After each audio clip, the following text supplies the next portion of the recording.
मित्रांनो, सर्व पित्री अमावस्या या दिवशी एक दिवा आणि दही भाताचा नैवेद्य नक्की दाखवा. मित्रांनो, 21 सप्टेंबर रविवारच्या दिवशी सर्व पित्री अमावस्या आहे. पित्रांचे श्राद्ध करायचे राहिले असेल, तिथी माहीत नसेल किंवा सर्व पित्र एकाच दिवशी घास किंवा अन्न ग्रहण करावं असं तुम्हाला वाटत असेल तर तो दिवस असतो सर्व पित्री अमावस्याचा दिवस.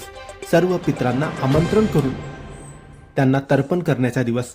तर या दिवशी 2 कामं आवश्यक आणि नक्की करावेत.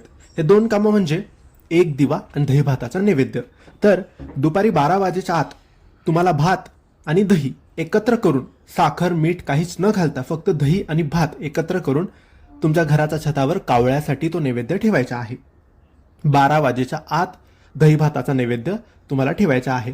तुम्ही श्राद्ध करणार असाल, पित्रांना घास तर्पण करणार असाल तरी दही भाताचा नैवेद्य कावळ्याला घराच्या छतावर, बाल्कनीमध्ये, खिडकीवर कुठेही तुम्ही ठेवू शकता.